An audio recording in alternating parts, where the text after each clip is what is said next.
Eh ben, bienvenue à tous sur notre podcast Secret d'endurance. Et puis aujourd'hui, on a l'honneur d'accueillir un invité très spécial qui ne recule devant aucune épreuve, hein, aussi longue et difficile soit-elle. Bon, un vainqueur notamment de l'UTMB en 2016, hein, connu pour ses remontadas spectaculaires. Vous voyez un peu où je veux en venir. C'est un athlète qui conjugue passion, résilience et performance à haut niveau. Malgré un emploi du temps et une famille, il trouve toujours le temps de l'énergie pour s'entraîner, pour participer à des courses d'endurance extrêmes. C'est un homme qui aime les défis, qui n'a pas peur de repousser ses limites. Il est aussi reconnu pour son incroyable mental qui lui permet de surmonter les moments les plus difficiles pendant ses courses. Dans cet épisode, nous allons donc plonger dans l'univers de Ludovic Pommeret, ou Ludo hein, pour les initiés, qui est l'un des athlètes les plus respectés dans le monde de l'ultra-trail. Nous allons donc découvrir son parcours, son entraînement, ses motivations, comment il gère ses aspects mentaux de l'ultra-trail. Préparez-vous à être inspiré à découvrir ce qui se passe dans l'esprit d'un ultra-trailer. Alors sans plus attendre, bonjour Ludo, comment vas-tu? Salut à tous, eh ben, ça va. Maintenant, avec tout ce que tu as dit, voilà, je vais plus rentrer dans les chaussures. Donc, merci pour cette présentation. Je Ah, n'irai pas merci à jusque-là toi. sur les courses de l'extrême, mais bon, voilà. Quelques Bah, ultra-trails quand même. Ouais. Il y a bah, beaucoup plus long, hein. J'ai arrêté à oui, 160. Donc, on va peut-être y venir justement. Et puis, en tout cas, merci d'avoir accepté justement de ce podcast avec les secrets d'endurance by Nolio. Et la, la première question hein, qu'on pose toujours, c'est Ludo, est-ce que tu peux te présenter rapidement à nos auditeurs? Parce que j'ai fait une présentation, mais toi, finalement, tu as peut-être aussi ta propre présentation, ce qu'on appelle la mindset, c'est-à-dire qui est Ludovic Pommeret. ah non, qui est Ludovic Pommeret, c'est un trailer amateur court depuis quelques années. Bon, maintenant, ça commence à faire quelques, c'est beaucoup maintenant, mais voilà, ils ont une vingtaine d'années quand même. Et voilà, sinon, je travaille encore. J'ai pu réduire un peu mon temps de travail, mais bon, je travaille encore à 60%. Et voilà, je suis marié, deux filles. Et voilà, rien de bien spécial, quoi. Comme un peu tout le monde, quoi. D'accord, un peu comme tout le monde, oui, sauf qu'il y a des petites nuances qu'on va voir. Et moi, je voulais savoir quand même, qu'est-ce qui, à un moment donné, t'a attiré vers cet ultra trail, notamment, parce que tu fais quand même beaucoup d'ultra trail, plutôt des ultra trails que des trails finalement, même si tu as de la vitesse. Et comment finalement tu as pris cette passion est-ce que tu l'as pris jeune? Est-ce que tu l'as pris moins jeune? Voilà, raconte-nous un petit peu. Bon, en fait, l'ultra trail, c'est un peu comme ça que j'ai commencé le trail. Parce que c'était. Bon, les toutes premières fois où j'ai commencé à courir, c'était avec mes beaux-frères, mais vraiment, l'ultra trail, c'était plus un défi, en fait. Et donc, il y avait une course qui se courait vers chez moi, qui était la Fortiche. Une course de 106 km, quand tu cours pas, voilà, c'est un truc, tu te dis, bah ouais, est-ce que je peux être capable d'aller au bout? Donc c'était un peu ça qui m'attirait dans l'ultra trail, même si ça s'appelait pas comme ça hein, du tout à l'époque. C'était une course, quoi, bah, voilà, quels que soient les chiffres, mais c'était plutôt la longueur et se dire, ouais, moi ouais, je cours pas vraiment, est-ce que je peux quand même faire une course comme ça? Est-ce que je peux aller au bout? Bah, je te donne tout de suite la réponse, c'était non. Quand on commence et qu'on découvre un petit peu la discipline ou même la course à pied. Voilà, moi, c'est ce qui m'attirait, c'était le défi. Mais bon, je me suis cassé les. Ouais, je me suis cassé pas mal de dents, j'en ai encore, mais je me suis Hmm. cassé pas mal de dents ces défis-là. Voilà, c'était la Fortiche, mais après, c'était 2004-2005, l'UTMB. Tous des courses que j'ai pas terminées. Et voilà, avec le recul, c'est toujours ce qu'on dit en fait à ceux qui commencent, c'est allez pas trop vite, allez pas trop. Et c'est exactement l'inverse, donc je suis mal placé pour le faire. Donc, mal placé pour donner des leçons. Mais ouais, c'était plus cet aspect défi, ouais, ouais, peut-être de se prouver quelque chose à soi, qu'on peut aller bah, au bout d'une course qui est aussi longue. Alors, c'était les courses les plus longues, enfin, que je connaissais en tout cas à l'époque. Maintenant, c'est vrai qu'il y en a d'autres qui sont venus, qui sont encore, Beaucoup plus voilà, longue. que je suis allé explorer, qui sont beaucoup plus longues, 350, 450. Ouais, ouais, c'est des courses. Après, on rentre dans, je pense, dans ouais, un autre type de course. Ouais. Une autre dimension. En fait, Mm. tu es né à Valloires, hein, c'est ça, en 1975. Donc, tu es quand même né dans la montagne. Donc, est-ce que tu as eu aussi ce côté, ce versant de la montagne, cette sorte de contemplation, de faire aussi une pratique sportive qui soit liée fortement à la montagne aussi? Alors, je suis né à Grenoble, mais après, je suis très Ah, vite allé d'accord. Oui, bon, à Valloires, alors, en fait. Donc, j'ai grandi à Valloires. Mhm. J'ai été depuis le CE2. Hein, donc, à Valloires. Donc, ouais, j'ai toujours été en montagne. Par contre, pas intéressé, bah voilà, jusqu'à 25 ans par les sports d'endurance, où je trouvais ça un peu pénible. Enfin, ouais, enfin, pas fun, quoi. Il y a des trucs où, voilà, je voyais pas de plaisir, en fait, à aller courir, aller en montagne. Par contre, j'aimais bien y passer du temps. Je faisais du ski, enfin, non, c'était plutôt du snowboard à l'époque. Donc j'aimais bien être en montagne et c'est vrai que ça me manquait la montagne quand je suis pas, même si j'aime bien aussi, je faisais d'autres sports de glisse comme la planche à voile, enfin windsurf. Euh, mais c'est vrai que la montagne, ouais, j'aime bien m'y retrouver et ça manque un petit peu au bout d'un moment et l'activité en fait, ouais, trail, c'est venu aussi, bah ouais, pour la montagne et des paysages qu'on peut y trouver et aussi des difficultés qu'on peut y rencontrer, quoi. Mhm. Justement, t'es t'as été longtemps dans la région de Valloire. C'est quand même une région quand même qui est orientée vers ce côté montagne, mais on sait aussi que tu es un grand fan de charcuterie, hein, peut-être. Donc, est-ce que tu penses que ça influence ton endurance ou est-ce que c'est juste pour le plaisir? C'est une Ouais, question alors, piège. je sais pas si on va parler de la nutrition parce que c'est vrai que côté nutrition, je pense que voilà, c'est pas forcément un modèle, que peut-être que j'aurais une marge de progression là-dessus. Mais ouais, fait partie aussi quand même un peu de mon équilibre. Donc ouais, mais bon, j'aime bien la Savoie, enfin le Rhône-Alpes et puis les montagnes pour ouais pour tout ça. Déjà le calme qu'on peut trouver, enfin les libertés qu'on peut avoir en montagne et ouais, et se retrouver. Enfin moi je sors pas mal quand même avec de copains, que ce soit l'hiver ou l'été en montagne et ouais c'est des bons moments même si bah ça arrive comme dans une course en fait aussi de passer des moments difficiles en montagne même sur un entraînement. Et bah voilà, ça laisse quand même des bons souvenirs et de partager eh ben, des souvenirs justement avec ces gens avec qui on est allé en montagne, on est sorti et où potentiellement on a aussi eu des galères, quoi, hein. Mais ça, c'est comme en course, hein. Ouais, là, La montagne, c'est que ça peut changer très vite, bah, ça peut aussi mal se passer. Il n'y a pas qu'en course, en fait, où on peut avoir quelques galères, quoi. ouais, en fait, tu pratiques, tu es un grand compétiteur, hein, on le sait, on va y revenir de tout à l'heure de toute façon, mais quelque part, on a comme l'impression il y a aussi une recherche d'authenticité, d'une certaine simplicité, parce que finalement, le sport compétitif pourrait aussi un peu partir en live, j'ai l'impression, et qu'il faut revenir quand même des fois à des valeurs simples, c'est ça? Ouais, moi je reste quand même un peu compétiteur.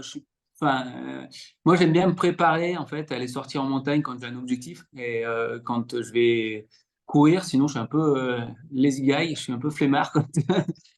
Donc voilà, à différence d'autres athlètes, comme un que tu coaches d'ailleurs, hein, qui Mhm. vraiment ouais sort tous les jours en fait. Moi, j'aime bien sortir aussi. Maintenant, quand il pleut, quand il fait tout pourri, si j'ai pas un objectif, ah, c'est dur de me motiver quand même pour. Voilà. Alors, peut-être que je suis pas assez puriste là-dedans, quoi. Mais moi, j'aime bien sortir, voilà, quand les conditions sont assez bonnes. Et après, ça peut être aussi l'hiver, en fait, des conditions de neige. Pas forcément qu'il fasse beau, mais que tu aies des bonnes conditions. Après, je dis pas, ça m'arrive aussi de sortir l'hiver sous la pluie et c'est pas des super conditions, quoi. Mais ça, Ouais. c'est plus parce que derrière, en fait, voilà, même l'hiver, en fait, j'ai des compétitions de ski alpinisme. Donc, c'est plus parce qu'il y a cet aspect compétition. Moi, j'ai pas fait trop, c'est un peu la mode, en fait, aussi ces défis, voilà, des traversées des Alpes, de n'importe quoi, de la Corse, etc. Voilà, j'ai pas trop fait ça. Ouais, je reste un petit peu quand même compétition, quoi. Et c'est une raison, en fait, pour aller m'entraîner. C'est pas la seule, mais c'est en tout cas la seule pour aller sortir quand il fait pas top, quoi, dehors. Ouais, Sinon, mais, j'aime bien quand même avoir des conditions clémentes, on va dire. mais cet aspect compétitif, tu l'avais aussi étant jeune, peut-être, dans d'autres sports, peut-être, non? Notamment de montagne. Tu parlais tout à l'heure de certaines pratiques justement hivernales, comme le ski Non, ou non? pas vraiment. Justement, avant, j'étais pas vraiment compétiteur, en fait. Quand je faisais du snowboard, j'étais dans une un team, enfin, ouais, chez une marque en fait de snowboard. Et puis, mais c'était plus du freeride. On sortait, on allait faire des photos, voilà, pour la marque, mais pas de compétition. Non, j'ai jamais fait de compétition avant vraiment. Bah, en fait, je me suis mis en même temps au trail compétition et aussi au ski alpinisme, à peu près dans les mêmes années. Et ouais, c'est à force d'en faire, je pense que tu deviens aussi compétiteur, quoi. Ouais, c'est, tu dis à force d'en faire, mais aussi peut-être avec les résultats, c'est-à-dire on voit quand on se voit un peu progresser. Il y a aussi par rapport aux autres aussi, il y a quelque chose qui se passe. Est-ce qu'il n'y a pas un challenge permanent et finalement, au bout du compte, quand on commence à être dans un top 10, on va faire un top 5 et puis après, quand on est un top 3 ou une deuxième place, on veut gagner. C'est un peu ça, non? Bah, oui, mais je pense que c'est le cas pour tout le monde. Mhm. Voilà, on a fait quelque chose, enfin, on a réalisé une place, que ce soit un top 5 ou un top 100, on a envie de faire mieux la prochaine fois. Donc je pense que, voilà, quelle que soit la place, tous les coureurs, enfin, tous ceux qui participent aux compétitions ont envie de faire un petit peu mieux la prochaine fois où ils vont faire, s'ils refont la même course ou une autre course. Donc voilà, bah, moi j'ai la chance d'avoir pu être plutôt dans les hauts des classements, donc c'est vrai que ça motive, mais je pense que la même motivation, tu vas la retrouver n'importe où dans le peloton, on va dire, de coureurs ouais, en trail ou ailleurs, hein. Je pense que euh, Mhm. au départ, en fait, où je faisais vraiment la course à pied, ouais, c'était plus ouais, ambiance raid, enfin voilà, on discutait, ambiance aventure. Et puis après, vite, quand même, tu as une part de compétition qui arrive dedans. Et ouais, d'essayer, ouais, c'est peut-être de se prouver à soi-même qu'on peut faire mieux. Ouais, je sais pas trop. Mhm. Mhm. Ok, moi, en tout cas, c'est sûr que tu refais une course, je faisais souvent en fait les mêmes courses, parce qu'au départ, j'étais surtout dans la région, quoi. Je faisais des courses du coin, courses de village, quoi. Et voilà, là, tu as envie de progresser sur les mêmes parcours. Mais je pense qu'on retrouve ça, enfin, à mon avis, chez tous les coureurs, enfin, Mhm. j'imagine. Ouais, non, est-ce que ton discours est intéressant parce que c'est vrai que nos auditeurs aussi, on entend parler parfois aussi de faire de la pratique du trail finalement par rapport au côté contemplatif. On va faire ça un petit peu en entraînement ou finalement parce que c'est un milieu montagnard effectivement magnifique, etc. Mais il n'empêche, on paye un dossard et il y a un temps à faire et des barrières horaires. Donc on fait de la compétition et tout le monde fait de la compétition finalement. Ouais, ça, c'est sûr, tout le monde fait de la compétition. Après, voilà, je peux entendre qu'il y en ait qui veulent faire un tour, genre ouais, l'UTMB ou un autre, en fait, et qui soient encadrés et qui veulent pas se mettre vraiment un objectif compétition. Mais je pense que c'est quand même une minorité.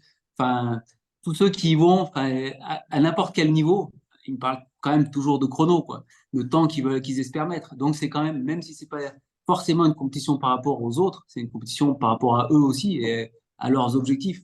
Donc, bon, peut-être qu'il y en a qui se réfugient un petit peu derrière ça, disent ouais, moi j'y vais pas pour la course. Soit ils n'ont pas les capacités, je suis désolé. Mm. Voilà, mais derrière, à mon avis, ouais, sinon tu restes en montagne et tu fais pas de compétition. Après, voilà, je pense que c'est vraiment très rare les gens qui vont aller sur une course pour se dire ouais, je vais sur une course pour faire ce tour-là parce que c'est encadré, ça va être en sécurité. Voilà, il peut y en avoir, mais je pense pas que ce soit la majorité. Oui, et puis c'est de moins en moins sur les grandes courses, puisque maintenant il faut des points, etc. Alors, ouais, on va progressivement aller sur les versants, hein, on est sur l'exploration aussi mentale. La première question que je voulais poser par rapport à ça, c'est quand tu es en pleine course à 3 heures du matin, sous une pluie battante, à quoi penses-tu pour ne pas te concentrer sur la douleur? Est-ce que tu peux nous faire une petite playlist de ce qui se passe dans la tête quand il Bon, je me pleut? souviens pas de cas comme ça, mais ça a dû arriver forcément. Mais ouais. Voilà, je pense que quoi je pense, et je dois déjà me dire qu'est-ce que je fais là, quoi. Tu rumines. Mais C'est ce qu'on appelle la non, ouais. rumination, ouais, un petit peu. Mais c'est un peu comme on me demande en fait qu'est-ce qu'on pense Mhm. quand on fait une course comme ça de 20 heures. Et c'est vrai que j'ai un peu de mal à répondre, mais après, ouais, quand on a un petit peu, parce que pour moi, à 3 heures du mat, comme ça, où il fait froid, t'es sous la pluie, c'est quand même un petit peu une galère, hein. C'est pas les conditions que moi que j'apprécie le plus quand même. Même Ouais. si de toute façon, faut composer avec. Voilà, c'est des conditions qui peuvent arriver. Je me souviens de quelques années où enfin, je me souviens, il y a certaines années où tu pars sur des courses et systématiquement, tu as la pluie. Bon, ben voilà, faut faire avec. Mais bon, c'est pas les conditions que je préfère. Et qu'est-ce que je me pose? Je sais pas. C'est difficile à dire. Mais Ouais. ouais, alors souvent, ça va être ouais, ou un bain chaud ou la douche chaude à l'arrivée si, si on est en train de se cailler. Mais ouais, après, ce qu'il faut se dire, c'est que quand on est dans un moment de galère, bon, il y a toujours possibilité d'aller plus bas, mais en principe, après, ça devrait aller mieux quand même. Ouais, On c'est sait ça. jamais trop quand on est au fond du trou, mais Ouais, tu projettes le fait que finalement, tu sais que ça va aller mieux. C'est ça aussi, peut-être aussi, hein. ouais, alors je le fais de temps en temps. Enfin, Mhm. ouais, ça m'arrive en fait vraiment quand tu as un moment où tu te sens vraiment au fond, te dire, bah, de toute façon, c'est un mauvais moment à passer. Après, il y a, il y a souvent quand même ces hauts et bas dans l'ultra. Qu'on fasse la course parfaite, voilà, ça peut arriver, mais c'est quand même relativement rare. Il y a souvent quand même des variations dans la condition physique, mais aussi mentale au cours d'une course, quoi. Mhm. Donc, voilà. Après, il y a différents mécanismes, hein. Moi, je travaille pas particulièrement l'aspect mental, mais bon, j'en ai quand même déjà approché un petit peu en 2018 où je ne savais pas trop si j'allais continuer l'ultra. J'étais un petit peu dans des phases de doute, voilà, où j'ai eu quelques discussions avec des personnes, notamment une personne à mon boulot en fait qui fait un peu de coaching mental pour savoir en fait voilà qu'est-ce qui te motivait à courir sur une course. C'était plus une recherche là Ouais, différente. pas sur un objectif en particulier, mais c'était Mhm. est-ce que je continue vraiment bah, voilà, à courir ou je prends ma retraite en Ouais, guillemets c'est ça, sportive. c'est du Qu'est-ce qui me développement motive? personnel plus que de l'approche compétitive, là. On est dans le Voilà. développement personnel de la vie, en Ouais. fait. Mhm. Après, sur une course en particulier, ouais, c'est ça, c'est se raccrocher en fait. Enfin, je pense que tu as déjà dû évoquer ces choses-là, mais quand on part comme ça, je l'ai vécu il n'y a pas si longtemps sur la Western avec Mhm. voilà, une petite blessure, enfin une petite contracture à un ischio, où voilà, on a plein de moments de doute. Est-ce que je continue? Est-ce que ça sert de continuer? Et quand on a un petit truc qui nous chagrine, en fait. On part un peu, je pense que vous avez déjà évoqué ces termes, mais dans une spirale de négativité. Et voilà, on trouve plein de raisons, plein de choses, en fait, qui vont faire que mentalement, ça empire. Et voilà, c'est là à quel moment, en fait, on arrive bah, soit on arrête, du coup, si on est vraiment dans cette spirale et on n'arrive pas à s'en sortir, soit on trouve quelque chose, un déclencheur qui nous amène dans une autre spirale de positivité, et voilà, de pensée positive. Et je pense que c'est quelque chose que t'as sûrement déjà abordé. Alors, je n'ai pas écouté tous tes podcasts, hein, mais voilà, c'est se raccrocher à quelque chose de positif et repartir après dans une spirale positive qui nous aide voilà, à aller au bout et puis à terminer une course, quoi. Ouais, en tout cas, pour quelqu'un qui fait pas du mental, il a déjà quand même beaucoup de réponses qui sont vraiment associées à ça. Moi, Mais ça fait quelques années que je fais des courses. Donc... ouais, c'est ça. Ouais, en fait, tu le fais aussi sur le terrain, en fait, et un peu en autodidacte presque, finalement, le côté mental. Mais justement, on va aller un petit peu là-dessus, parce que moi, j'ai toujours l'habitude de poser une question sur le fait de raconter une anecdote particulière où l'athlète, la personne a pu explorer ce côté mental. Et moi, j'aimerais bien quand même revenir sur le côté de l'UTMB 2016, parce qu'en fait, tu as fait quand même, on y reviendra aussi, mais une remontée aussi monstrueuse. Et je pense qu'on en a, c'est au moins la 150e fois qu'on te pose la question. Mais euh, voilà, j'aurais voulu savoir, parce que l'anecdote qu'on connaît tous, c'est que bah, Philippe Propage, hein, ton entraîneur, t'appelle, enfin, laisse un texto à ton épouse, et puis qui lui dit bah, il n'a qu'à abandonner, il est fatigué, etc. Et puis tu trouves les ressources en fait à continuer. C'est quand même un modèle intéressant parce qu'en fait, ça, je crois que tu étais dans les 50, hein, voilà, tu vas nous dire. Ouais. Et c'est un modèle intéressant parce que ça donne beaucoup d'espoir à beaucoup de monde finalement, de se dire qu'on peut être vraiment très loin parce que l'UTMB, c'est quand même la course, la grande mecque du ultra trail mondial. Et d'être 50e à un moment donné et de gagner, c'est quand même enfin, pour nous, pour moi, un fait exceptionnel sur le côté mental. Ouais, ben, ça reste aussi pour moi un bon souvenir, hein, je ne vais pas le cacher. Mais voilà, enfin, c'est surtout en fait quand tu es à cette position-là et que tu es, enfin, que t'es aussi loin dans la course. Moi, l'idée, c'est pas de gagner la course. Tu penses pas à ça. Et voilà, c'est un autre mécanisme peut-être qu'on parlera après. C'est de se fixer des objectifs à plus court terme. Et c'est déjà le premier objectif, en fait, c'est de terminer cette course. Et voilà, qu'est-ce qui m'a fait en fait continuer et ne pas abandonner sur cette course? Alors déjà, c'est qu'on n'a pas reçu le mail, enfin le message de Philippe, parce que Céline était allée au Chapieux et donc là, il n'y a pas de réseau, zéro. Donc elle m'a pas transmis l'info, donc heureusement pour moi. Donc déjà, elle n'a pas eu cette info. Et de toute façon, j'avais envie d'aller au bout et je m'étais fixé, même, enfin alors là, j'étais pas bien, je m'étais dit, bah, je vais m'arrêter à Courmayeur dormir. Et pourquoi, en fait, déjà, j'étais dans cet esprit de toute façon, terminer coûte que coûte, enfin, sauf blessure, terminer cette course, c'est surtout l'historique que j'avais avec la course de l'UTMB et les échecs que j'avais eus par le passé. Donc, je disais 2004-2005, c'est moi qui abandonne la course hein, sur blessure, voilà, enfin, pas assez d'expérience. Après 2010-2012, la course est arrêtée, c'est un aller-retour dans la vallée de Cham. Voilà, voilà. Tout ça, c'est des échecs bah, qui, je pense, qui ont renforcé mon envie d'aller au bout de la course et au moins d'aller enfin, au bout du vrai Tour du Mont Blanc, donc de faire un vrai tour. Parce que j'étais allé, je ne sais plus si c'était 2010-2012, j'avais fait cet aller-retour, j'avais été au bout, mais ça restait pour moi pas l'UTMB quand même, hein. Même si c'est la première victoire de François sur l'UTMB, mais c'était quand même pas le parcours, quoi. Donc voilà, on est tous différents, on a tous un passé différent. Et voilà, le passé, les nombres d'échecs que j'avais sur cette course UTMB ont été un déclencheur et pour me pousser à aller au bout. Et aussi ma famille, encore plus, quand je les ai vus au Chapieux alors qu'ils ne devaient pas venir.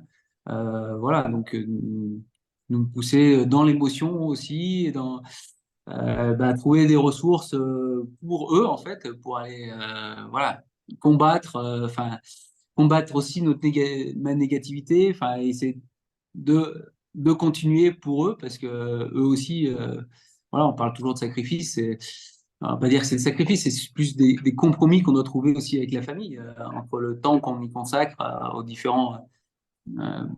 voilà, différentes activités, enfin, c'est pas des activités, mais voilà, entre le travail, la famille et les entraînements, il y a forcément des compromis à faire. Donc voilà, c'était aussi pour eux et bah, de les voir au Chapieux, je pense encore dans un état mental bien pire que le mien. Ça, c'est aussi en fait un déclencheur, quoi. Aïe. Et voilà, comme tu dis, quand tu es 50e, déclencheur positif, hein, de pousser, de nous pousser un petit peu dans le retranchement. Et après, quand tu es 50e, bah, l'objectif, c'est pas de gagner, ça c'est sûr, en fait, hein.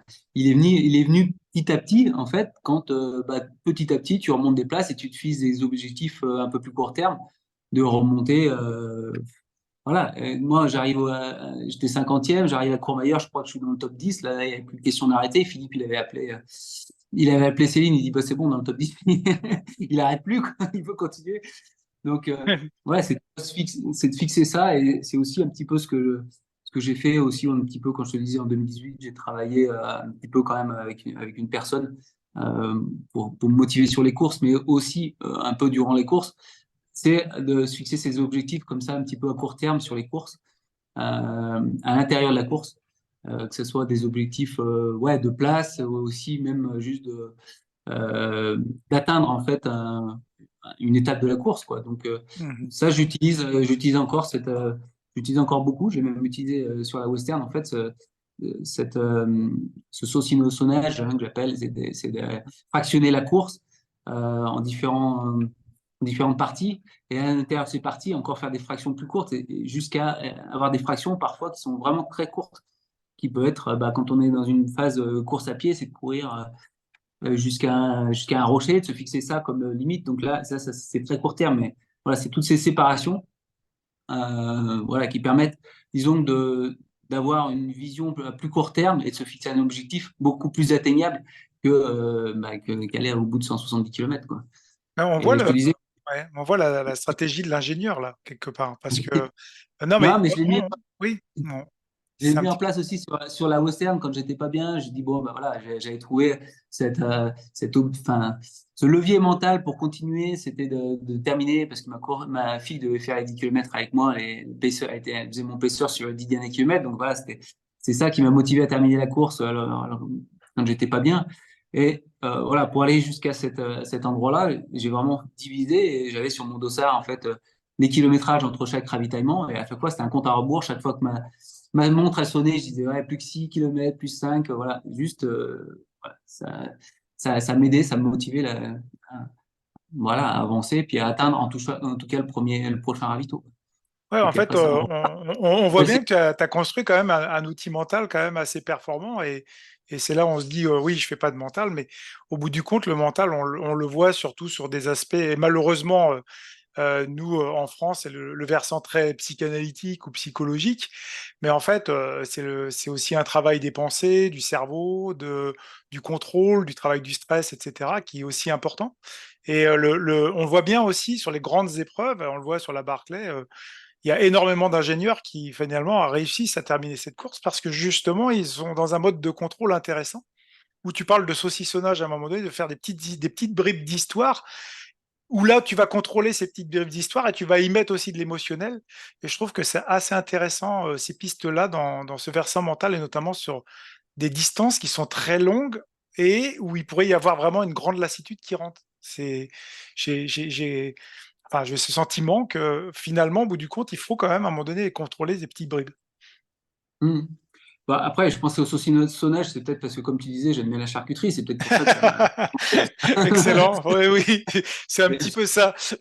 Mais du coup, on va continuer. Puis, et finalement, tu es connu, hein, on va dire, pour tes fameuses, ce qu'on appelle remontada, d'accord, dans le dernier tiers de la course. Alors, c'est peut-être Ouais. lié justement à ces petits saucissonnages, etc., qui te permettent aussi d'avoir un mode de contrôle et finalement de pouvoir lâcher les chevaux quand il faut. Alors, du coup, je me suis dit, on pourrait te surnommer Monsieur Suspense ou Mister Lastford, mais toi, qu'en penses-tu? Est-ce que finalement, ça, c'est préparé ou alors c'est parce que les autres craquent finalement et qui gèrent mal? Alors, des fois, c'est pas préparé. L'UTMB 2016, c'était pas du tout le but, hein, en fait. Je voulais vraiment rester dans le groupe de tête. Sur la dernière diag en fait que j'ai faite, je voulais aussi rester dans le groupe de tête, prendre plus de risques. Mais voilà, c'est que le rythme ne me convenait pas en fait sur ce début de course, tout simplement. Par contre, sur les TDS, par exemple, mes deux dernières TDS, c'était vraiment stratégique d'être vraiment dans le confort en fait sur la première partie de course. C'est aussi un confort mental en fait d'être. Bah, alors, c'est un peu un double tranchant. Il faut avoir quand même une certaine confiance. Il ne faut pas se fixer non plus un objectif de gagne, forcément. Ça devient compliqué, en fait. Euh, Après, un quart d'heure, c'est rien sur la tête de course. Mais mentalement, quand on se dit, bah voilà, on a un quart d'heure, 20 minutes sur une tête de course, sur un ultra, c'est pas grand-chose. Mais bon, il faut quand même déjà être un petit peu solide pour les encaisser. Maintenant, voilà, sur la TDS, c'était vraiment voulu parce que c'est quand même ce qui met le plus dans un confort mental en fait parce que voilà je sais que je suis dans la relative facilité en fait je progresse relativement facilement euh, et c'est beaucoup plus facile de doubler quelqu'un mentalement ça me motive beaucoup plus que de se faire doubler alors j'admire ceux qui partent en tête et qui arrivent à le rester ou ceux qui partent en tête et qui vraiment bah voilà, arrivent quand même à terminer, même si c'est 20e une course, bah voilà, faut encaisser tous ceux qui nous ont doublés. Donc, de partir plus en retrait et de faire plus une remontée, je dirais que mentalement, c'est un peu plus facile. Ouais. Et C'est une motivation et ouais. c'est aussi se fixer des objectifs à plus court terme. Moi. Alors, on peut ou on peut pas. Hein. Après, ça dépend aussi bah, de l'entraînement, de la forme, du plateau qu'il y a sur la course. Mais voilà, ça te permet aussi de te fixer des objectifs de remontée. Quand tu es tout seul, tu te fixes quoi comme objectif? Du coup, tu fixes ta cadence ou tu as établi ton plan de course voilà, avec des barrières et tu essaies de tenir ces timings, en fait. Donc, ouais, c'est un petit peu la facilité, en fait, de gérer une course par l'arrière pour moi. Ouais, parce qu'on parle quand même de notions. Tu parlais tout à l'heure de rumination, hein, qu'est-ce que je fous là, etc. C'est quand même aussi des questions qui arrivent, hein, parce qu'il y a des pensées parasites et il faut pouvoir les gérer. Donc il y en a. On parle aussi d'évitement. Ouais, bah, de toute façon, ça passera, la douleur, et cetera, mais en fait, des fois, elle passe pas, hein, donc on parle d'acceptation, mais il y a encore aussi ce fait-là d'acceptation, c'est-à-dire qu'à un moment donné, il faut pouvoir accepter d'être assez loin de la tête de course quand même. C'est-à-dire, Ouais, parce qu'on peut prendre un risque aussi, non? oui, oui, oui, exactement. Mais c'est pour ça accepter. Et puis, dans l'acceptation, en fait, si tu as quand même un objectif d'être voilà, podium ou sur ouais, le trio de tête de la course, tu peux pas vraiment écouter que ton pace. Tu es obligé de savoir un peu. Voilà, tu peux pas être à mi-course et te dire j'ai une heure de retard, je vais me refaire sur la deuxième moitié de course. Là, faut vraiment être solide quand même. Donc, tu as beau te dire, tu vas être plutôt dans la facilité, tu es un petit peu obligé de contrôler quand même les coureurs qui sont devant et puis de savoir que, bah, voilà, si tu vraiment pas dans le game ou si ça peut le faire. Mais c'est sûr que ouais, faire une remontée comme ça, enfin, je le disais tout à l'heure, c'est à double tranchant. Et moi, je l'ai déjà vu sur des championnats du monde, en fait, où il y avait un peu un spécialiste espagnol qui faisait ça. Je me souviens plus comment il s'appelle maintenant, mais qui remontait, mais voilà, sur la fin de course et qui était vraiment fort sur la fin de course. Et donc, À ce qu'on c'est appelle un. en négatif split, hein, sur les marathons notamment, Ouais, par exemple. Mmh. ah ouais. Et puis là, quand je regarde, voilà, en 2016, bah, la première partie de course, en fait, bah, voilà, il y a une partie, j'étais malade, mais quand je regarde la deuxième partie de course, la plupart du temps, je suis plus rapide que ce que j'ai fait voilà, en 2021, même si je mets moins de temps au final. Bon, j'ai pas eu cette partie où j'étais malade, mais ça m'a permis quand même de m'économiser. euh, enfin, c'est une économie relative, hein, mais ça permet quand même de t'économiser et puis de pousser un petit peu plus sur la fin. Plus, bah, tu as cette partie, hein, comme on a dit, de remonter des coureurs, cette partie mentale qui te pousse aussi, quoi. Ouais. Bah, nous, on voit souvent la performance à l'état brut, mais en fait, tu parlais tout à l'heure d'échecs, d'erreurs. Tu as eu aussi des mauvais moments dans les courses. Tu as eu beaucoup d'expérience aussi, même si tu as démarré à l'âge de 25 ans. Mais finalement, on pourrait dire que presque le talent est une fiction. C'est quand même le travail, l'expérience, les échecs, les erreurs qu'on a sur les courses. Et finalement, ça fait un mixte qui permet aussi à un moment donné de prendre confiance quelque part, non? De pouvoir lancer une stratégie aussi derrière. Ouais, oui, bah, l'expérience, oui, de toute façon, ça compte quand même, heureusement un petit peu, quoi. Mais on peut pas être que sur l'expérience, c'est dommage. Il y a quand même une part à avoir aussi quand même une confiance dans l'entraînement qu'on a fait avant, bah, dans son entraîneur, du coup, hein, aussi. Bien sûr. Euh, mais oui, on peut se permettre de mettre en place un petit peu des stratégies. Après, on a beau essayer de planifier sa course, il y a quand même l'effet de course, il y a quand même, ouais, et puis même en se préparant en fait avant une course, établissant un plan, on est forcément influencé le jour J en fait par la course, et on va peut-être pas faire bah, ce qui était vraiment prévu au plan. Euh, mais oui, avoir l'expérience, ouais, permet d'avoir un petit peu plus de confiance, mais ouais, je sais pas, je sais pas trop quoi te dire là-dessus, quoi. Ça peut pas, non, mais ça peut pas être quand même que l'expérience qui vont faire la confiance en soi. Mais, Mmh. voilà, c'est un petit peu un tout. Et puis, ouais, il y a un petit peu le jour de la course, en fait, comment ça va se passer.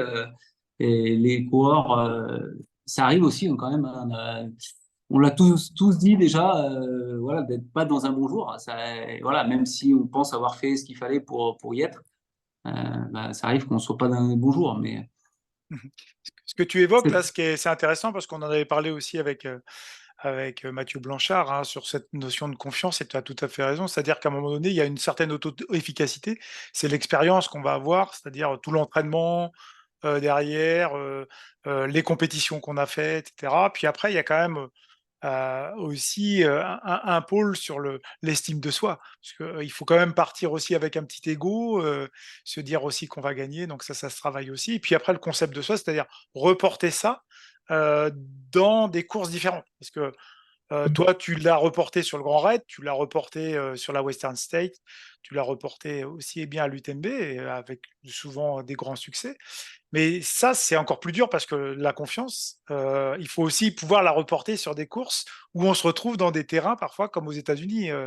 On pourra d'ailleurs en parler un petit peu, mais parce que tu as été à l'Western et c'est quelque chose qui te passionne aussi d'aller aux États-Unis. Mais c'est quand même différent, les courses à aborder là-bas, mentalement. Oui, oui, c'est différent. Et puis, enfin, comme tu disais, je pense que tout le monde le fait un petit peu. Tu t'estimes un petit peu avec le plateau qui est sur la course. Tu es obligé de t'estimer un petit peu où est-ce que tu pourrais te situer, voilà, avant la course. Ça, je pense que tous les coureurs le font, forcément, quoi. Tu vas pas dire, enfin, à part peut-être ceux qui ont zéro expérience et puis qui ont une monstre confiance en eux. Mais tu vas pas dire, ouais, je vais. Enfin, moi, je me dis jamais, je pars pour gagner la course. De toute façon, maintenant, je me fixe plus un objectif déjà de temps sur des courses que je connais.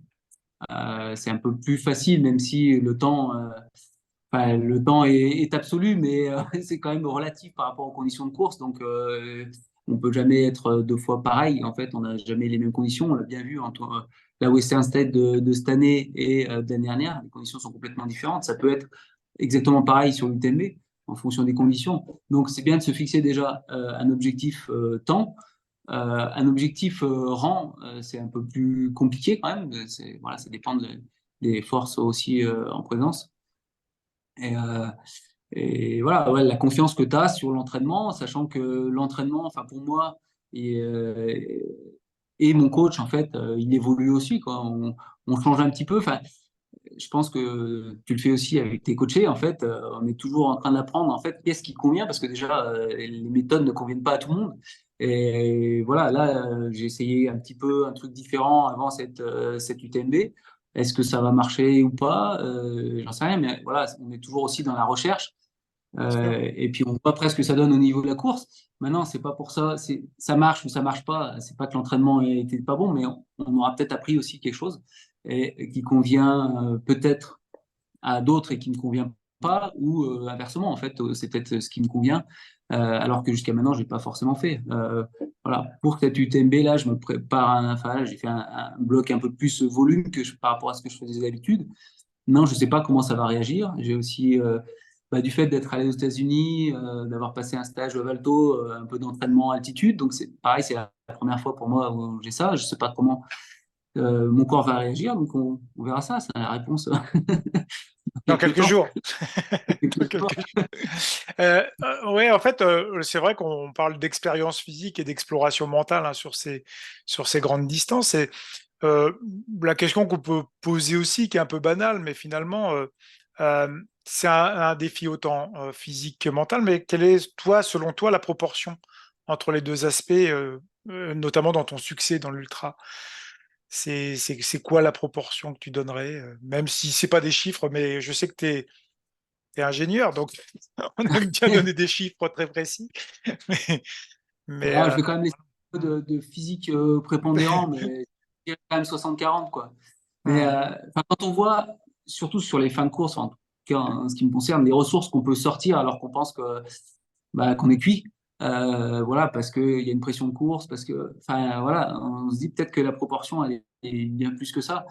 Et, et qu'on pourrait basculer à l'inverse, en fait, être 60% mental, 40% physique, mais je pense ouais, je pense qu'il faut quand même garder un entraînement adéquat. Et ouais, je te dis, moi, c'est vraiment, enfin, des fois, même encore maintenant, voilà, ça me surprend ce qu'on peut sortir en fin de course, quoi. Je crois que la dernière fois où j'ai vraiment été surpris, pour moi, j'avais l'impression d'aller vite, ça se trouve, il faudrait que je regarde les chronos, hein, mais ça allait pas vite. C'était la TDS où je fais 3 en fait, parce que je reviens troisième aux Ouches. Et la fin de course, qui est une partie très roulante, j'ai l'impression d'aller super vite. Alors ça, je trouve que j'étais à 5 km/h, hein, mais, c'est mais voilà. relatif. Et ouais, voilà, c'est relatif. Je crois que j'étais pas encore chez ma marque de montre actuelle et j'avais plus de batterie, donc j'ai pas pu comparer cette fin de course. Et voilà, c'est plutôt en fait les sensations qu'on a. Et ouais, des fois, ça me surprend encore à certains moments de la course de pouvoir en fait tenir un certain rythme, quoi. Donc, ouais, peut-être que justement, la part mentale, elle est plus à travailler encore. Je sais pas, qu'est-ce qui pourrait déclencher plus de performance à un moment, juste avec un levier mental. Je sais pas encore assez exploré, quoi. Mhm. Ouais, et puis je crois justement, je pose souvent cette question parce qu'il faut aussi faire attention au dualisme qu'il peut y avoir en saucissonnant, puisque c'est le terme qu'on a pris tout à l'heure, le côté du cerveau et le côté du corps, parce que tout fonctionne en fait ensemble. Et on sait très bien qu'on peut se rendre malade, voilà, avec des pensées. Donc on peut très bien aussi freiner notre corps avec certaines pensées, même dès le début, ou que ce soit au début, au milieu ou à la fin. Au bout du compte, tout est fortement relié et qu'à un moment donné, voilà, les proportions, elles sont difficiles et c'est toujours une question délicate qu'on pose, mais voilà, on a besoin, nous, de dans notre cerveau, d'avoir de la cohérence et de dire: «Voilà, il faut qu'il y ait ça, il faut que ce soit, entre guillemets «préparé», qu'il y ait tant de pourcentage pour qu'on puisse avancer». Alors, justement, dans la douleur, toi, est-ce que dans la course, est-ce que tu as des mantras ou des phrases que tu te répètes dans la tête pour te motiver, ce qu'on appelle un langage intérieur, lorsque les choses deviennent un peu difficiles, voire vraiment difficiles. Ouais, pas spécialement, quoi. Ce T'es que je pas disais à obligé ma de nous femme, les dire, hein, mais ça peut te dire, oui, j'en ai. On n'est pas ce forcé que de le savoir. ce que je disais à ma femme quand, par exemple, tu as des crampes, Ouais, c'est que ça lui décomplit, tu vois. Enfin, des trucs, des petites, c'est pas forcément pour remonter, quoi. Mais ouais. non, ouais, c'est plus un de mes coéquipiers qui utilisait ça en ski alpinisme. Mhm. Si toi, tu es en train d'en chier, les autres aussi, ils en chient. T'as des trucs comme ça, mais Ouais. ouais, ouais, vraiment aller. Non, après, j'ai pas d'autres. Enfin, je crois pas avoir de choses vraiment comme Mhm. ça, quoi. Non. Ouais. En tout cas, ce qui te rend fort aussi, c'est la présence de la famille, parce qu'on avait fait un podcast, pas un petit, hein, un podcast avec Blandine Lirondelle, et disait que le côté émotionnel est aussi, on l'oublie fortement parce qu'en fait, on est des êtres aussi d'émotions. Et ces émotions, parfois, faut pas forcément les garder si, par exemple, elles sont pas finalement négatives pour la performance. Est-ce que toi, ça peut t'aider à un moment donné de voir les proches? Est-ce que ça va te fournir des émotions qui vont te donner encore plus de force? Ouais, j'en ai parlé tout à l'heure, en fait, sur Mhm. UTMB 2016. Ouais, C'est c'est ça. un déclencheur, en fait, pour continuer, pour pousser, voilà, pour passer outre ben, un mauvais moment, un très mauvais moment. Donc, oui, forcément, c'est important. C'est important de les voir. Ça peut aussi être double tranchant. Mhm. Quand on est vraiment dans une phase difficile, bah, ça peut être facile aussi de mettre le clignotant et puis de rester avec la famille. Donc, mais la plupart du temps, c'est plutôt une motivation. Et ma femme est là sur tous les ravitaillements en fait, des grandes courses, sauf quand elle court avec moi. Là, Céline, d'ailleurs, qu'on salue et qui a fortement progressé hein, depuis quelques années, hein, faut le Voilà, souligner. bah, on retournera à la diagonale ensemble cette année. Donc, Ouais. voilà. Mais Il y a une petite revanche oui, à prendre hein, sur l'année voilà, dernière. il y a une petite revanche à aller au bout en tout cas. C'est ça. C'est une belle course, mais pas terminée. Euh, donc oui, c'est important de les voir. Et puis, c'est un moment ouais, de soulagement, même si de toute façon, on parle pas beaucoup. Je lui adresse pas beaucoup la parole. Hein, je suis un petit peu sauvage pendant pendant ces ravitaux. Souvent, il n'y a pas grand-chose. Ou alors, on se plaint, quoi, voilà. Euh, mais, euh, mais on sait aussi bon, qu'il y a ce soutien, en tout cas mental, mais il y a aussi bah, soutien physique. Enfin, on sait qu'au ravitaillement, elles seront là, que ça sera prêt comme on a envie et elles savent, euh, elles savent ce que je peux avoir besoin, même si je suis pas très structuré. Et, en principe, c'est dans un gros sac et je pioche ce que j'aurais besoin sur le moment. Mais ouais, c'est important de les avoir. Et puis j'aime bien quand ils sont sur place, quoi. Ouais, alors moi je voulais revenir aussi pour aller un petit peu encore plus loin dans ce domaine-là, mais aussi l'aspect social hein, de l'ultra-trail, il joue aussi un rôle important parce que bah, sinon on pourrait faire le grand raid tout seul finalement. Donc ça veut dire que quand on va aussi faire de la compétition, c'est aussi avec les autres peuvent nous pousser à aller plus loin dans les retranchements, ça peut être intéressant. Et notamment lors des moments difficiles, on se souvient quand même de ta victoire au Grand Raid avec Daniel Lyon, qui est devenu un pote, un ami. Hein. Est-ce que cette dimension, elle est aussi importante et parce qu'il y a un petit débat là-dessus, justement, sur ce fait, oui, il faut être un compétiteur, arriver ensemble, main dans la main, etc. Il y a eu beaucoup, beaucoup de débats. Mais au bout du compte, Voilà. Est-ce que toi, ton avis là-dessus et pourquoi on a le droit aussi d'arriver ensemble dans cette pratique d'ultra trail? Ouais, alors avant de parler des arrivées Mhm. groupées, en fait, de toute façon, oui, il y a une partie sociale dans le trail parce que de toute façon, sur des courses aussi longues, souvent on passe du temps avec les mêmes athlètes. Alors, pas forcément parce qu'on veut rester vraiment en groupe, mais juste parce qu'on est dans les bonnes allures. Je me souviens qu'en 2021, j'ai passé beaucoup de temps avec Diego, avec Greg, en fait, sur la nuit, quoi. On a passé du temps ensemble. Après, voilà, nos chemins sont séparés. À un moment, on n'avait pas forcément la même allure. Mais il y a beaucoup de petites de portions comme ça où on va faire avec des groupes de coureurs, on va passer un moment ensemble. Et voilà, on n'est pas complètement fermé. Normalement, on discute un petit peu quand même. C'est aussi l'avantage de l'ultra, c'est que voilà, c'est un effort qui est assez difficile, mais on a quand même la possibilité de parler. Enfin, on n'est pas rupteur comme sur une course de 20 km. Donc, c'est plus une gestion de longue durée. Donc, ouais, on échange quand même avec les coureurs. Et même si c'est qu'une partie de la course, bah, après la course, voilà, on revoit souvent les mêmes coureurs déjà. Et puis, on va discuter bah, voilà, les parties qu'on a fait ensemble. Euh, Quant à la fin de course terminée ensemble, je dirais que voilà, pour moi, je comprends très bien les deux aspects. Ça reste une course, donc voilà, on peut très bien se départager sur un sprint ou se départager avant.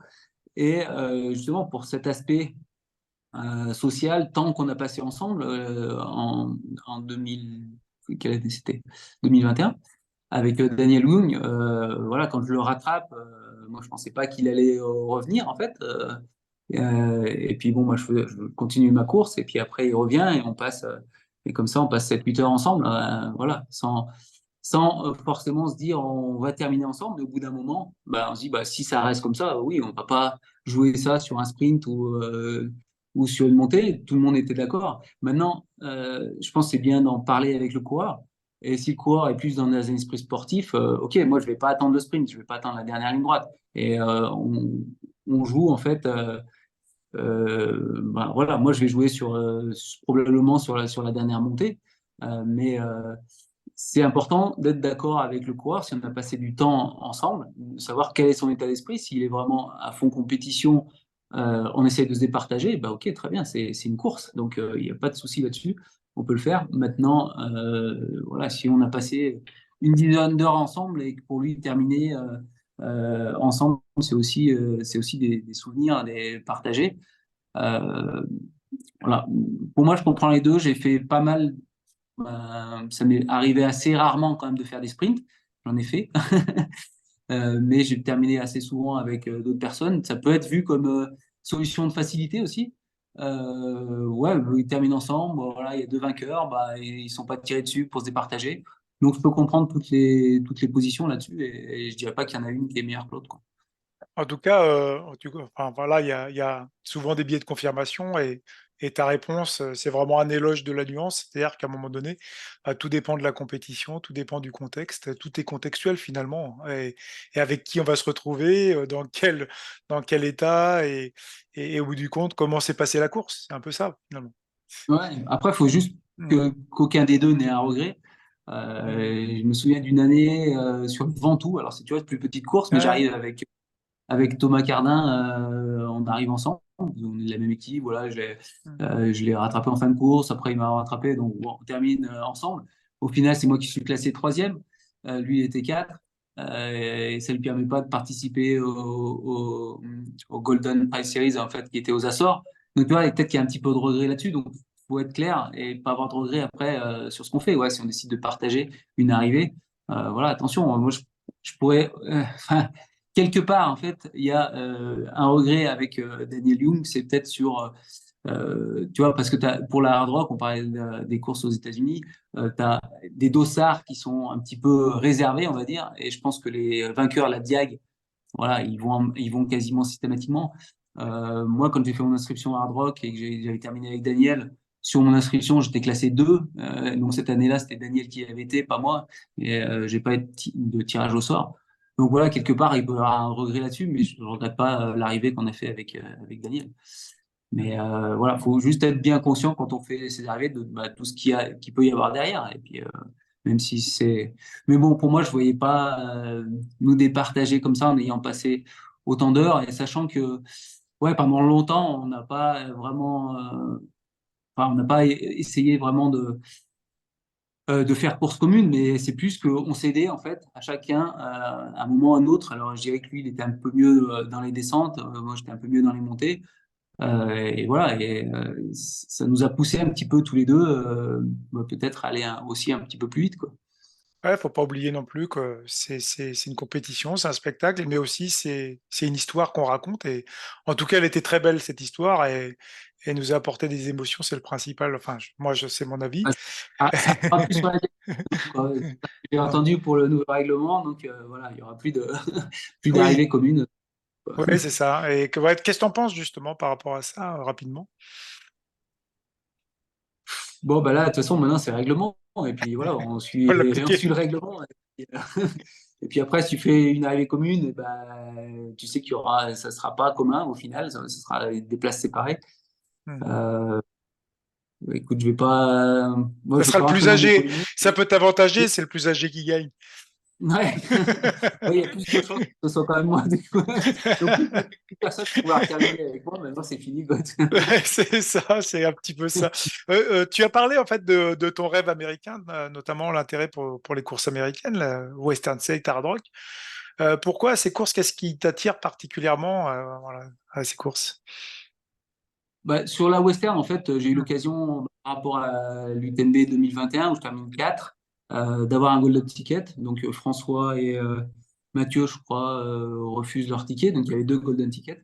Et donc, de pouvoir accéder à la Western State, qui était une course bah, voilà, qui est connue quand même en France, qui reste, je pense qu'il y a quand même deux courses les plus connues en fait, des États-Unis en Europe. Ça reste la Western State et la Hard Rock. D'aller voir ce que c'était, sachant que la Western State, un petit peu différent au niveau profil, une course qui est beaucoup plus roulante, avec des conditions de chaleur qui peuvent être assez extrêmes. Donc, c'est d'aller découvrir un petit peu ce que c'était, ces courses mythiques. Donc, voilà, j'ai toujours pas, cette année, j'avais aussi fait le tirage hard rock, j'avais pas eu le tirage hard rock, donc voilà, j'allais sur la Western. J'ai pu participer deux fois parce que la première année, je termine dans le top 10 et les 10 premiers sont invités à reparticiper l'année d'après. Bah, cette année, c'est terminé, donc je suis 13, donc, donc je ne vais pas y retourner. Mais ça permet, disons que ces deux éditions m'ont permis de voir que vraiment les conditions de course peuvent être ouais, vraiment très différentes. Cette année, il n'a vraiment pas fait chaud. Alors, c'est relatif, hein, on avait quand même une trentaine de degrés dans les canyons, mais voilà, c'est pas chaud c'est vraiment pas chaud par rapport à l'année précédente où on avait eu plus proche de 40 à 42, 43 degrés au bas des canyons. Donc le ressenti est vraiment différent, même si c'est différent de La Réunion, parce que c'est quand même beaucoup plus sec. Euh, donc le ressenti est un petit peu différent. Mais ouais, c'est des conditions qui peuvent être assez différentes. Par rapport au chemin, ouais, c'est aussi une gestion de course qui est différente. Ça, on s'y attend quand on va sur la Western 7, quand on voit que le record de Jim, je crois, c'est 14h09. Pour un 100 miles, on est loin des 20 heures de l'UTMB. Alors, un peu moins de 20 heures maintenant. Donc, c'est une course ouais, qui court beaucoup, beaucoup. Donc, c'est une préparation qui est aussi différente. Et bah, c'est bien de tester, d'aller voir ça, de voir est-ce que moi j'étais plus coureur vraiment en montagne, est-ce que je peux faire une course où ça court un peu plus? Bah, la réponse est oui ou non. Je sais pas. Voilà. Tu vas explorer en Euh, fait. Hmm. C'est le mot non, de. mais là aussi, en fait, où des fois, sur l'UTMB, bah, il y a des portions où tu dis là, je pourrais courir. Bah, quand tu as fait la Western, où tu cours pratiquement tout le temps, tu te dis bah ouais, c'est peut-être plus facile à relancer. Euh, sur la fin de Western, notamment cette année, même si j'ai eu un moment où j'étais pas très bien, ouais, c'est la fin de course, en fait, j'ai pu être un peu plus rapide que l'année d'avant et j'ai pu courir beaucoup plus longtemps. Donc, je pense que ça apporte aussi, voilà, un petit peu d'expérience. Peut-être que ça sera bénéfique ou pas sur l'UTMB. Euh, Quand la, il- c'est ça, bien la hard rock aussi, peut-être à venir. voilà, quand t'as la hard rock, bah, pour l'instant, j'ai jamais eu de chance pour le tirage au sort. Il faut savoir Hmm. qu'il y a à peine 150 coureurs. Et puis, Hmm. ils misent beaucoup aussi sur. Donc, j'ai pu faire Pacer cette année d'Aurélien qui a gagné la course. Hein, donc, je connais les 70 derniers quand ça tourne dans ce sens, parce que la course tourne une année dans un sens, une année dans l'autre. Donc, ça m'a permis de découvrir un petit peu la course. Alors, c'est une course, encore moins de coureurs qu'à la Western, 150 coureurs, pas de ligne au départ. Enfin, c'est vraiment, ouais, c'est intimiste. La course est assez sauvage et variée aussi avec des singles, mais aussi beaucoup de pistes. Il y a un petit peu de tout et il y a le paramètre altitude qui rentre en jeu là parce que voilà, on passe quand même le plus haut, 4220, je crois. Donc, le paramètre altitude est à prendre en compte dans l'entraînement. Donc, c'est aussi ça, en fait, qui est intéressant d'aller voir, d'aller se préparer pour une course spécifique et d'essayer de mettre en place des mécanismes pour réussir sa course et faire rentrer ce nouveau paramètre altitude dans l'équation, quoi. Mhm. On rappelle hein, Aurélien Dunopalas qui a gagné cette année quand même, hein, un Frenchie, c'est bien. Donc c'est vrai que Ouais, c'est toujours bien de mettre son nom à ce palmarès, hein, parce que c'est quand même une course, voilà, à côté aussi dans bah, l'escarcelle, ça serait pas mal. Mhm. ouais, c'est un côté mythique. Et puis, voilà, après, c'est pas je veux dire, au niveau densité, c'est pas l'UTMB. Enfin, Oui, c'est voilà, ça. il y a 4 coureurs qui vont jouer la course, on va dire. Ce qui mise beaucoup, en fait, aux États-Unis, c'est pour ça que c'est un petit peu une philosophie un petit peu différente. Il y avait pratiquement plus, en fait, euh, comment dire, d'admiration, on va dire, pour ceux qui l'avaient fait X fois. Il y en avait qui l'avaient fait 20 fois. Alors nous, on n'arrive pas à avoir on n'arrive pas à avoir un dossard, mais, mais Ouais, voilà comment. il y en a qui font 20 fois. Voilà, il y en a qui vont le faire 20 fois, mais comme je disais, en fait, il y a deux tirages au sort. C'est un pour les primo-accédants, ceux qui essaient d'aller la première fois sur la course.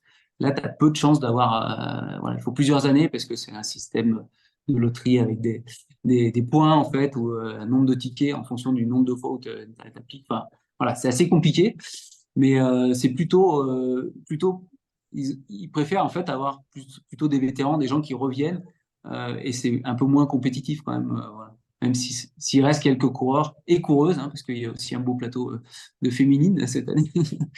Voilà, quelques coureurs qui restent de très haut niveau, quoi.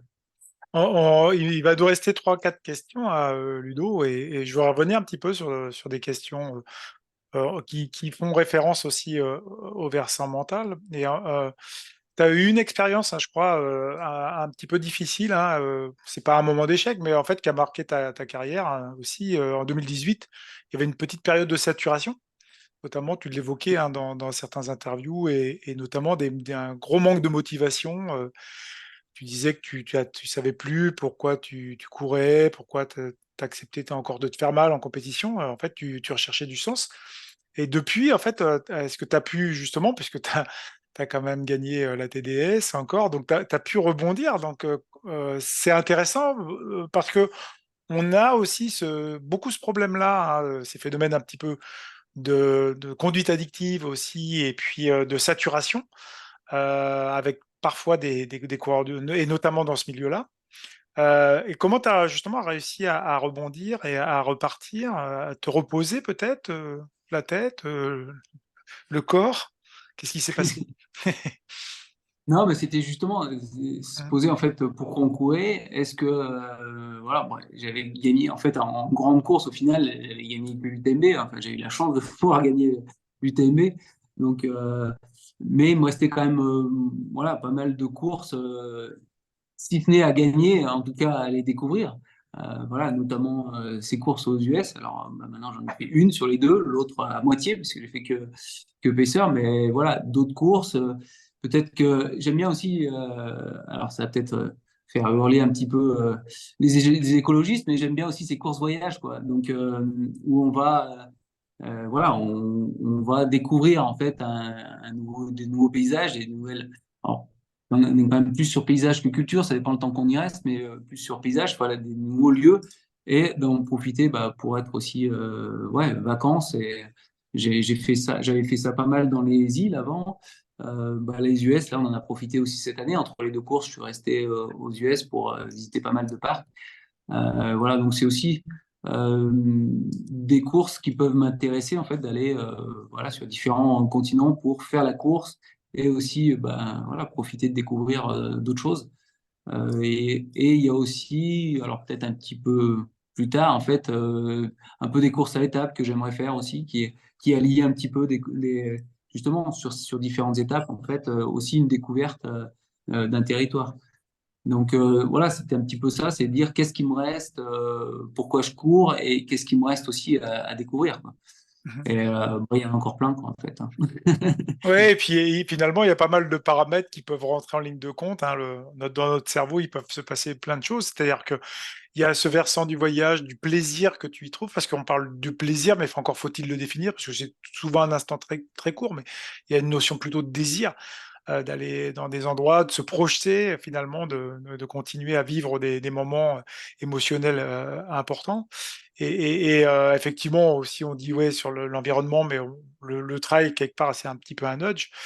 Mais tu évoquais aussi dans une phrase, si on arrêtait de courir, à la moindre petite gêne, on passerait la grande majorité de la saison dans le canapé. C'est toi qui l'as dit et tu l'as cité dans un interview. Et moi, je trouvais quand même c'était intéressant parce que le fait de bouger, alors c'est peut-être aussi à un moment donné, euh, par rapport à la compétition, faire un petit deuil progressif parce que là, tu as 48 ans, mais tu es encore très performant. Mais est-ce qu'on arrive à faire ce deuil justement de plus pouvoir gagner de course et de pouvoir continuer? C'est ça en fait la question. Ouais, pour l'instant, pas encore trop. Ouais, c'est ça. Pas encore trop. Après, je pense que ce que j'ai dit et ce que tu as entendu en interview, c'est aussi par rapport à l'âge. Enfin, il y a toujours des petits Mhm. trucs qui chagrinent. Maintenant, il faut juste prendre la mesure en fait de l'importance de ces petits trucs. Si ça reste des petits trucs, c'est pas très grave. L'important, c'est de pas, voilà, pas mettre en danger en fait le reste, en fait, pas devenir complètement infirme. Donc, là, oui, j'ai toujours des petites gènes, voilà, tendineuses, enfin, d'articulation. Enfin, maintenant, tant que ça reste gérable, pour l'instant, voilà, je continue. Euh, maintenant, pas fait de deuil quelque part. Oui, j'ai déjà quand même fait des deuils sur certaines distances. Il y a des distances où c'est clair que je peux plus, je peux plus m'aligner dans l'espoir d'être compétitif sur des distances plus courtes. Maintenant, j'ai encore un peu d'espoir sur des distances longues. Maintenant, ça reste pas. Je me fais pas d'illusions, même si je m'aligne sur l'UTMB, de gagner l'UTMB. Ou alors, il faudrait qu'il y ait vraiment beaucoup de déchets. Et il y en a quand même, mine de rien, de moins en moins quand même de déchets sur l'UTMB par rapport aux années où j'ai commencé, où il y avait vraiment une grosse part ouais, d'abandon en fait. Là, je dirais que sur les favoris, ça bâche toujours en fait, mais il y en a quand même moins que dans les années 2004-2005, on va dire. Ouais, ouais, il y a quelqu'un qui disait n'oublie pas que tu n'as aucune chance, alors fonce, hein. Ouais, Ouais. ouais, c'est ça. Ça peut Ouais, arriver ouais. sur une éventualité. Ouais, c'est ça. Il ne savait pas que c'était impossible et il l'a fait, donc c'est ça. C'est C'est toujours. un petit peu ça. On arrive dans les dernières questions. Si tu avais l'occasion de donner un conseil à ton moi, toi, plus jeune, qui débuterait dans le trail, notamment, quel serait-il? Ouais, et d'y aller progressivement, mais non, je peux pas donner ça comme conseil parce que c'est exactement ce que j'ai pas fait. C'est Donc, ça. non, disons que j'ai pas tellement de, voilà, j'ai pas tellement de regrets parce que j'imagine que si je suis encore là 20 ans après, c'est qu'il n'y a pas eu trop d'erreurs là-dessus sur la pratique, sur le volume que j'ai fait ou le type d'entraînement. Voilà, si j'ai 20 ans alors je pense pas ça comme une carrière, mais voilà, tout le monde veut appeler ça une carrière. Alors, comme carrière sportive, c'est si voilà, si j'ai 20 ans de carrière, c'est qu'il n'y a pas eu trop d'erreurs de ma part ou de la part de mon entraîneur, hein, parce que maintenant, ça fait bientôt 10 ans que je suis avec lui. Donc, non, rien de bien spécial. C'est vrai que peut-être au début, il y a des courses peut-être que j'aurais pu, avec plus d'expérience, ne pas abandonner ou terminer mieux, mais il faut quand même garder un avantage à vieillir un petit peu, quoi. C'est, avoir 20 ans d'expérience à 20 ans, c'est compliqué quand même. Donc, non, je vois pas tellement de regrets là-dessus, non. Ouais. Ou de, Puis, quand tu me dis des conseils, ça veut dire que c'est que tu regrettes de ne pas avoir fait comme ça. Donc, c'est pour ça que je te parle de regrets. Mais... mais l'idée aussi, c'est certainement d'être bien accompagné, ce que tu as été, notamment que ce soit par un entraîneur, mais aussi le soutien familial, il est essentiel, non? Parce que tes deux filles et Céline sont sur les courses le plus possible. On les voit régulièrement sur les courses et elles soutiennent, elles sont là et c'est important. Ah oui, oui, à fond derrière, même si des fois, c'est toujours pareil. En fait, c'est quand même des compromis à faire entre cet aspect familial, travail et puis Mm. entraînement. Et ça, je trouve que dès le départ, en fait, mon coach, Philippe, a été très clair là-dessus et puis il a vraiment pris en considération. Voilà, il ne veut pas nous mettre des entraînements de 5 heures en semaine alors qu'on a un travail où on travaille 8h30 par jour, quoi. Donc maintenant, c'est toujours possible de le faire, hein, mais bon, je pense que ce sera directement un de ces trois aspects de la vie qui est voilà, le travail, la famille et l'entraînement, quoi. Et tu arrives à gérer en fait cet équilibre en fait parce que ça fait des grosses semaines quand même de travail. En même temps, parfois il faut quand même aller aussi faire des séances longues ou des compétitions et il y a la fatigue qui s'installe. Ouais, mais maintenant, enfin, là, Hum, ça fait moins un an que je suis à 60%, donc c'est quand même beaucoup hum, plus confortable. Mais ouais. c'est vrai qu'à 100%, avec 41 heures de travail en Suisse, c'était ouais, c'était pas forcément facile à gérer. Maintenant, Céline a beaucoup plus géré les enfants, bah, enfin, tout ce qui est autour, en fait, elle a quand même beaucoup plus géré que moi. Maintenant, les filles, voilà, 19, 22 ans, elles ont moins besoin qu'on les gère. Donc, il y a un peu plus de liberté aussi pour tous les deux. Mais bah, c'est vrai que sans la famille, bah, j'aurais sûrement pas pu faire ça. Si Céline avait été autant athlète que moi, ça aurait été vraiment compliqué à gérer. Forcément, il y en a un. Alors, elle n'avait peut-être pas forcément envie à l'époque, maintenant un peu plus envie, notamment de faire ce défi de Diag ensemble. Euh, si les deux avaient vraiment été compétiteurs, je pense que ça devient compliqué et puis ouais, ça risque d'aller un petit peu au clash, quoi. Donc là, Hum. ouais, il y a toute une partie où c'est vraiment ouais, la vie en fait familiale et aussi avec les enfants, notamment les devoirs. Moi, j'ai pas fait beaucoup, quoi. On va dire, j'ai des fois un petit peu des maths, mais pas grand-chose. Il va me rester trois questions là. La question, je vais la poser un petit peu plus à la fin. C'est pas mon habitude, hein. Je la pose plutôt en début. Euh, pour toi, Ludo, c'est quoi le mental en fait? C'est quoi le mental? Ouais. Tu pourrais le définir comment avec tes mots et je pose la question et ça embête tout le monde. En fait. C'est sûr que ça embête tout le monde, quoi. Je pense que c'est un sujet qui peut faire parler beaucoup et, des fois, justement, peut-être que on se focalise trop à trouver ces solutions, en fait, ou alors à imiter des solutions qui marchent pour quelqu'un. Et voilà, chacun doit trouver bah, ce qui le motive et doit trouver, en fait, bah, comment l'épuiser dans ce fameux mental. Et là, c'est, je pense, comme l'entraînement, comme la nutrition. Alors, c'est un peu facile parce qu'on se dit, ouais, mais du coup, tu donnes aucun conseil, mais c'est vraiment propre à chacun. Et voilà, chacun doit trouver le levier à activer ben, pour puiser et pour en tirer le meilleur parti de son mental, de sa nutrition, de son entraînement. Et désolé, il y a pas, enfin, je connais pas encore de méthode universelle pour tous ces aspects-là, donc Je te rassure, il n'y c'est en a pour ça. pas. Même si on peut publier notre entraînement, voilà, on publie sur Strava, même des fois mon coach, elle embête que je publie sur Strava. Je pense que de toute façon, ça reste propre à chacun et ce qui va marcher pour l'un ne marchera pas pour l'autre. Je ne vais pas aller m'entraîner comme Kylian Mhm. ou comme d'autres coureurs et voilà, on recherche bah, ce qui nous convient et je pense que pour le mental, c'est pareil, c'est chercher ce qui convient à toi et pas forcément ce qui est dit dans les livres. Alors, il y a des méthodes, il y a des... Voilà, on peut essayer de s'en inspirer, voir ce qui marche, après tester et puis voilà, chacun trouvera ce qui lui convient ou pas, mais Ouais. voilà, tout ça pour Comme on dit, le bien poser savoir, c'est. Ouais. la réponse. Ouais. Non, mais c'est bien, comme on dit, le savoir, c'est ce qu'on connaît pas encore. Donc, c'est une réponse aussi un peu à ce que tu évoques, et c'est parfait. C'est vrai que justement, maintenant, on a une version très globale, très holistique. Et ce qu'il faut, ce qui est important, c'est l'individu et le contexte dans lequel il vit, dans lequel il pratique, etc. C'est ça qui est important. Euh, bon, Ludo, alors, on est à quelques jours de l'UTMB. Comment tu te sens? Comme un gamin qui peut plus attendre d'ouvrir ses cadeaux de Noël ou comme quelqu'un qui a le trac de monter sur scène? Non, mais de toute façon, tu as bien entendu ce que j'ai dit avant. Moi, j'y vais, c'est pour tout casser. J'y vais que pour gagner. Donc, on verra ça dans quelques jours. Non, mais, avant une course, de toute façon, c'est toujours pareil. Il y a une part de stress, une part de se dire, voilà, je pense avoir fait le job. Ben, on verra si ça marche ou pas. Euh, Maintenant, ouais, sur la ligne, de toute façon, il y a toujours, pour moi, il y a toujours quand même un stress sur la ligne de départ, hein. On part pas pour faire une balade de 5 km en famille. Donc, voilà, tout peut arriver. Ah, petite, et voilà, c'est aussi le but de la préparation et aussi du coach, peut-être aussi de la prépa mentale, d'être Mhm. préparé à ce qui va pas se passer comme c'est prévu, quoi. Mhm. Ok. Après, juste Ouais.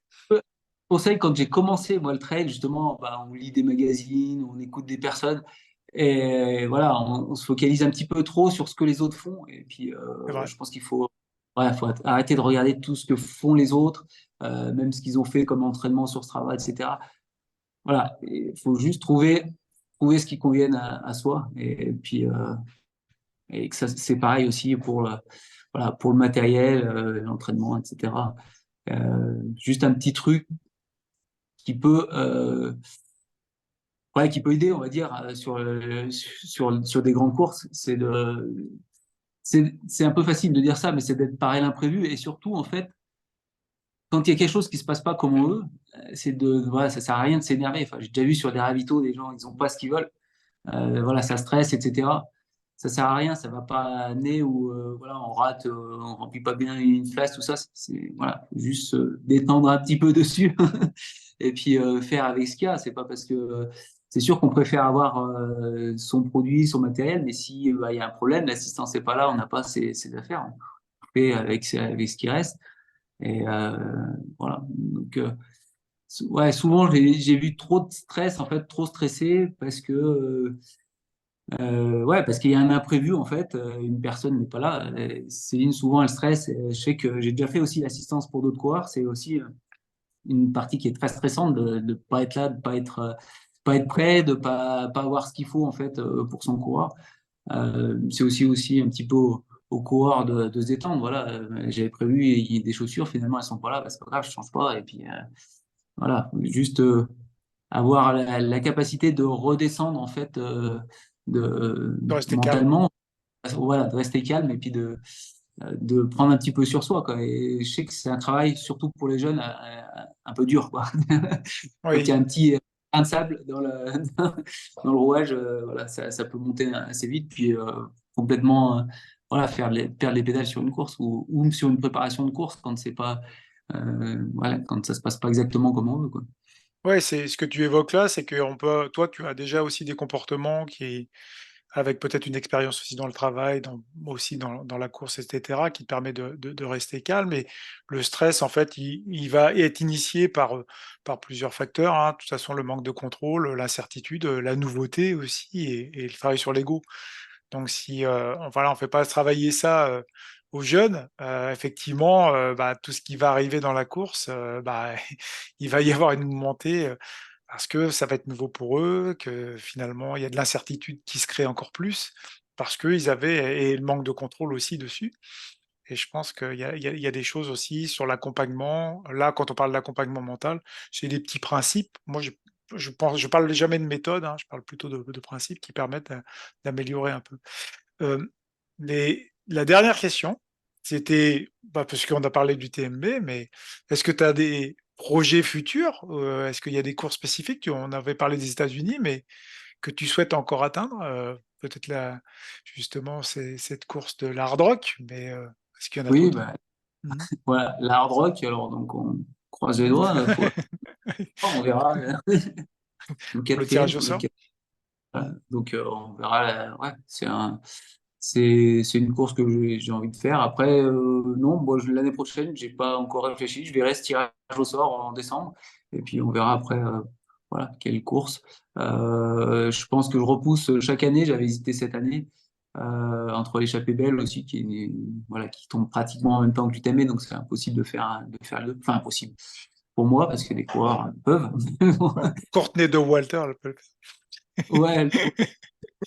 non, mais voilà, et puis à la course aussi, j'avais trop été dans les Pyrénées, donc même sans aller forcément très loin, même si j'ai dit que j'aimais bien les courses voyage, il y a encore quelques courses. En Voilà. France. Je te dis, cette année, j'ai hésité vraiment. Bah, voilà, c'était les 20 ans de l'UTMB. Alors, moi, mes 20 ans de participation, ça sera l'année prochaine, puisque c'était 2004, ma première participation. Là, c'était les 20 ans. Je dis, bon, allez, on retente un coup l'UTMB. Mais oui, l'échappée belle, en raid des Pyrénées. Et puis après, j'ai jamais enfin, on en a déjà parlé souvent. Quand j'ai jamais voulu franchir le pas de vraiment de l'ultra longue distance, mais voilà, pourquoi pas un jour un Thor Ah, pour aller voir. le fameux Thor des géants. Voilà. 330 km et combien? 24 Ouais, 000 positifs? ouais, je sais pas, je crois qu'on compte plus là. Ouais, c'est Non, ça. mais puisque les distances, dénivelé, c'est surtout là, pour moi, il y a un nouveau paramètre qui rentre en compte, c'est vraiment la gestion du sommeil. Et ça, c'est un domaine que je connais pas du tout. Et ouais, pour l'instant, je sais pas encore comment appréhender, quoi. Ok.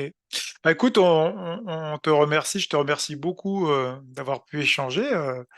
Et en fait, est-ce que tu aurais des choses, toi, que tu aimerais ajouter ou partager à nos auditeurs? Non, rien de spécial. Rendez-vous dans quelques jours sur UTMB et puis C'est aussi ça. quelques semaines après. Ouais, puis mais nous, on ira se boire un petit verre après. On va pas dire de Voilà, quoi, mais on ira se boire un petit verre comme d'habitude. on ne dit pas, un local. Voilà. Merci en tout cas, Ludo. On te souhaite Merci. une super forme. Et vraiment, ça a été très, très riche. Vraiment pour les auditeurs du podcast hein, Secret d'endurance by Nolio. On te dit, bah, venez voir Ludo, hein, courir l'UTMB si vous pouvez, regardez le live. Et puis, bah, voilà, on vous souhaite nous aussi une très, très bonne journée ou soirée si vous écoutez ce podcast ou pendant votre footing. À très bientôt. Bye bye. À bientôt. Salut, ciao. Bonjour à la Réunion. Et ce sera fait aussi.